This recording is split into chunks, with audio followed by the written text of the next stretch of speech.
আজকে আমরা আলোচনা করব ফিজিক্স চ্যাপ্টার 8 এর দর্পণ নিয়ে। দেখো আমি আমি এখানে একটি দর্পণ এঁকেছি। এখন এই দর্পণের আমি লক্ষ্যবস্তু কোন জায়গায় রাখলে কিভাবে প্রতিফলিত হবে এটা তোমাদেরকে আমি আজকে তোমাদেরকে দেখাবো। এখন দেখো আমি তোমাদেরকে প্রথমেই কীভাবে করছি, আমি তোমাদের ভিডিওটা যাতে শর্ট হয়, মানে দীর্ঘ সময় যাতে না হয়, এই জন্য আমি আগে চিত্রটা এঁকে নিয়েছি, তাহলে তোমরা সময়টা একটু বাঁচলো। দেখো আমি প্রথমে একটা স্কেল টেনে একটা তোমার দাগটা এটা নিচে টেনে দাগ টেনে নেওয়ার পরে আমি এই জায়গা থেকে একটা স্কেল ধরে আমি এভাবে তোমার এটা টানছি। টানার পরে আমি আমি এভাবে একটা দাগ টানছি। দাগ টানার পরে এখন বলতে পারো যে দাগটা আমি কোন মানে কোন কোন জায়গা থেকে নেবো, আমি কি এটা আমি কী করে আগে আগে বুঝবো যে আমি এখান থেকে তোমার আমি টানবো দাগ। তুমি এখান থেকে না, তুমি এখান থেকে তুমি শুরু করো। তুমি এখান থেকে তুমি শুরু করলেও দাগটা টানতে পারো, কিন্তু কী করবো তোমার এটা একটু তোমার ছোটো। তুমি যদি দর্পণের তুমি যদি দর্পণটা একটু দৈর্ঘ্যটা একটু বেশি করো, তাহলে তোমার দর্পণটা একটু বেশি তুমি বড় করে নেবা। আর যদি বলো না আমি দর্পণটা একটু ছোটো করে রাখবো, তাহলে তুমি আরও সামনে নিবা। আমি এটা আন্দাজে নিছি, প্রথমে আমি এটা আন্দাজ করে নিছি। নেওয়ার পরে এখানে এটা সি কীভাবে আসছে এটা আমি তোমাদেরকে দেখাইতেছি।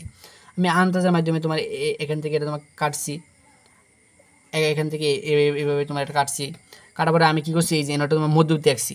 মধ্যবিন্দু দেখো, এই যে আমি এখান থেকে এভাবে টানছি, এখান থেকে এইভাবে টানছি। আবার আমি কী করছি, এখান থেকে যেহেতু আমি এই বিন্দুটা এই যে এটা আঁকছি, এটা আমি যেহেতু এখান থেকে এটা আঁকছি, আমি এটা আঁকছি, তাই আমি কী করছি এখান থেকে আবার কী করছি যে এই যে এইটুকু থেকে এইটুকুর ভিতরে একটা মধ্যবিন্দু আমি যাতে বাইর করতে পারি। মধ্যবিন্দুটা হচ্ছে এই যে এটা দেখো, এই যে আমি এভাবে কাটছি, আবার এভাবে কাটছি, এভাবে কাটছি, এই যে এইভাবে কাটছি। কাটার পরে আমি স্কেল টানছি, এভাবে স্কেল টানছি। এভাবে স্কেল টানার পরে আমি এইভাবে দেখছি যে হ্যাঁ মধ্যবিন্দুর মাঝে পড়ছে, মানে এই জায়গায় যে তুমি একটা দাগ হয়েছে, এই দাগের মধ্যবিন্দু এবং এটা একটা ক্রস হয়েছে, এই ক্রসের মধ্যবিন্দুর মাঝে ধরছি আর এখানে ধরছি। হ্যাঁ এটা একটা মধ্যবিন্দু পাইছি। এটা হচ্ছে তোমার এই মধ্যবিন্দুর দাম হচ্ছে তোমার এফ, এটার নাম। এখন বলতে পারো যে এইগুলোর নাম কি। এটার নাম হচ্ছে তোমার হচ্ছে মেরুবিন্দু তোমার পি দ্বারা প্রকাশ করে, এবং হচ্ছে এফ হচ্ছে তোমার ফোকাস বিন্দু তোমার হচ্ছে এফ দ্বারা প্রকাশ করে। এটা হচ্ছে সি হচ্ছে তোমার হচ্ছে বক্রতার কেন্দ্র তোমার হচ্ছে সি দ্বারা প্রকাশ করে। এখন বলতে পারো যে আমরা এই যে এইগুলো যে নাম দিছি যে 6, 5, 4, 3, 2, 1 এইগুলোর নাম কীভাবে দিছি। তুমি সবসময় এই যে এই মেরু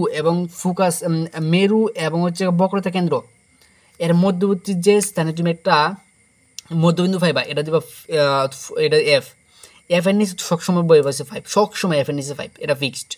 তারপর যে এফ এর আগে একটা সংখ্যা থাকবো, এফ এর যে 5 এর আগে কী আছে, 5 এর আগে হচ্ছে তোমার হচ্ছে 4, আর 5 এর পরে কি 6, এই যে 6 5 এর পরে যে সংখ্যা এটা দিবা।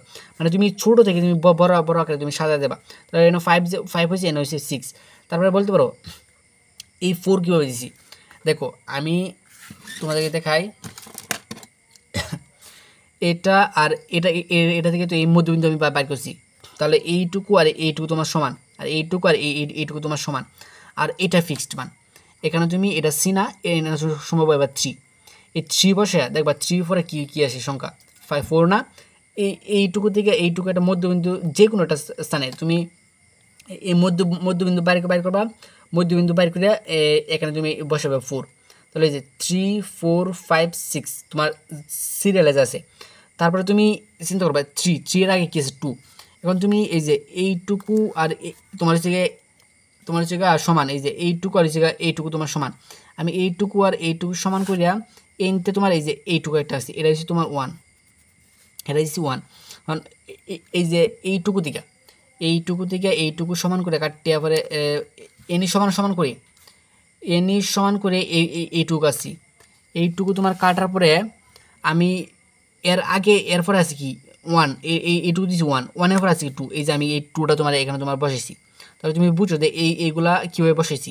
এখন হচ্ছে বিষয়টা এইগুলো আমি কেন আমি তোমার বসেছি, এটা তোমার সবচেয়ে বড় প্রশ্ন। দেখো আমরা যখন কোনো লক্ষ্যবস্তু স্থাপন করব যে কোনো স্থানে, তখন আমরা শুরুতে চাই আমি এখানে একটা লক্ষ্যবস্তু এটা স্থাপন করি, এখানে 4, আমি 4-এর মাঝে তোমার একটা লক্ষ্যবস্তু স্থাপন করি, এই যে এতটুকু আমি একটা লক্ষ্যবস্তু, তোমার এটা হচ্ছে তোমার একটা লক্ষ্যবস্তু। তোমাকে প্রশ্ন মধ্যে বলে দিব, তোমার উল্লেখ করে দেবো যে লক্ষ্যবস্তু এটা। তারপর হচ্ছে আবার এটা একটা দৈর্ঘ্য দিয়ে দেবো, তুমি একটা দৈর্ঘ্য অনুযায়ী তুমি একটা লক্ষ্যবস্তু বলবা। কিন্তু দৈর্ঘ্য তো তোমার যেরকম বলে দেয়, তোমার যদি বলে যে একটা লক্ষ্যবস্তু 10 সেন্টিমিটার, কিন্তু 10 সেন্টিমিটার যদি এতটুকু সেনো, তাহলে তুমি এতটুকু কি আঁকতে পারবা না। তুমি খালি বলবা যে আমি ধরে নিই 10 সেন্টিমিটার সমঝে এতটুকু দূরে, এখানে যেরকম তুমি আমি 10 সেন্টিমিটার ধরে তুমি এইভাবে একটা লক্ষ্যবস্তু আঁকবা, আঁকে এইভাবে তুমি দেখাবা, পরে এটা এটা সামঞ্জস্য রেখে তুমি এই নটটা লক্ষ্যবস্তু আঁকবা। কিন্তু এটা তুমি কি ধরে নিছো, এটা 10 সেন্টিমিটার, এটা শূন্য, কিন্তু এটা তুমি ধরে নিছো এটি 10 সেন্টিমিটার, এটা সামঞ্জস্য করে এখানে একটা লক্ষ্যবস্তু আঁকবা। আঁকার পরে তুমি কী করবা, যে প্রথমে দেখবা এখানে এটা হচ্ছে 4, তুমি সবসময় একটা জিনিস চিন্তা করবা যে আমার 6, আমার হাইস্ট মান কত 6 আছে, আমার 6 বানাতে হবে, যে কোনোভাবে আমাকে 6 বানাতে হবে। এখন এখানে 4 আছে, 4 আর কত হলে 6 হয়, 2 হলে, তাহলে 4 আর 2 কত 6 না, 4 আর 2 6। এখন তুমি সবসময় তুমি এই যে এখানে যেহেতু 4, এই লক্ষ্যবস্তুটা 4-এর মাঝে হয়েছি, তাহলে তোমার মনে করবা যে লক্ষ্যবস্তুটা যদি 4-এর মাঝে, এটা হচ্ছে তোমার হচ্ছে প্রতিবিম্বটা তোমার হচ্ছে 2-এর মাঝে হবে, কারণ হচ্ছে 4 আর হচ্ছে তোমার 2 মিলে কত 6, এই 6 মানাবা, সবসময় তুমি যোগ করে 6 মানাবা।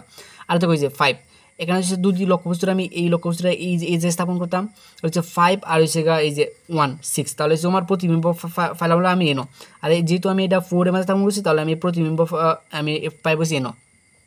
তারপরে এই জায়গা যদি আমি 3 বলা হয় যে তাহলে এটা হবে, আমি 3 যদি আমি এনে হচ্ছে 3, এই জায়গায় যদি আমি এই লক্ষ্যবস্তুটা আমি স্থাপন করতাম, তাহলে তোমার এই 3-এর মধ্যে তোমার এই যে এনো যে এটা তোমার লক্ষ্যবস্তু স্থাপন করলাম, ঠিক তার মধ্যে একটা তোমার প্রতিবিম্ব আমরা পাই। আচ্ছা, আমি তোমাদেরকে সবগুলো তোমাদেরকে আমি দেখাবো।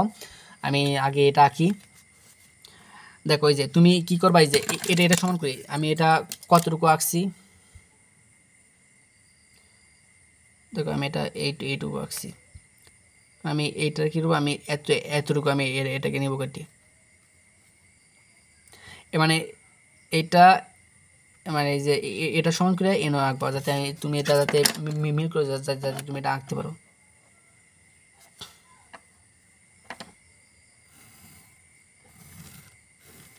দেখো এটা আঁকলাম।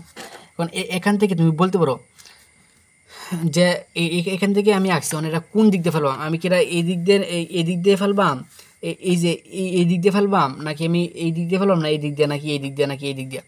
তোমার সবসময় যদি এইভাবে একটা লক্ষ্যবস্তু স্থাপন করো, তুমি এটা সোজাসুজি বলতেছি, তোমার এই ফোকাস বিন্দুটা সবসময় তুমি আনবা, এই ফোকাস দিয়ে আনবে এটা। দেখো আমি এটাকে ফোকাস দিয়ে আনছি, এই যে ফোকাস দিয়ে আনছি আমি, ফোকাস দিয়ে আনার পরে এটা আনছি ফোকাস দেওয়ান, আর একটা বিন্দু তুমি করবা এই ফোকাস দিয়ে ফেলবা।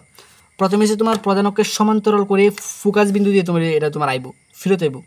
আবার তোমার হচ্ছে ফোকাস দিয়ে ফেলি, ফোকাস আমি ফোকাস দিয়ে ফেলতেছি, ফোকাস বিন্দু দিয়ে প্রতিফলনে, ফোকাস দিয়ে বিন্দু দিয়ে প্রতিফলনে তোমার এই জায়গায় বরাবর তোমার তোমার এটা প্রতিসরণ নেব। প্রতিসরণ বলতে এটা তোমার হচ্ছে প্রতিফলনে হইতেছে, কারণ প্রতিসরণ হচ্ছে যখন এই বিন্দু তোমার ব্যর্থ হয়ে যাবে, তখন হচ্ছে তোমার প্রতিসরণ। আর যেহেতু এরা তোমার এই ভিতরে আছে, তারপরে তোমার এটা হচ্ছে প্রতিফলন। তারপরে তোমার এই যে এখান থেকে চিন্তা করো, এখান থেকে এই যে এতটুকু তুমি কাটবা, কাটার পরে এটা সমান করিয়া এই যে 2 আছে না, এটা সমান করে এই জায়গায় তুমি এইভাবে কাটবা, এই জায়গা থেকে এইভাবে কাটিয়া তুমি করবা, এটা সোজাসুজি তুমি একটা আঁকবা, এই যে দেখছো, আমরা এইভাবে তোমার সমান্তরাল করে তোমার কেটে নিলাম। কেটে দেওয়ার পরে দেখো, এখন যদি আমি লক্ষ্যবস্তুটা স্থাপন করি, দেখো এই যে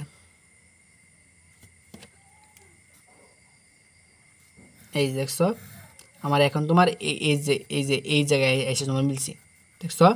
তাহলে আমি যদি তোমার 4-এর মাঝে তোমার স্থাপন করি, তাহলে আমার কোথায় মিলতেছে, আমার হচ্ছে 2, কারণ এই যে 2 আর 4 কত 6,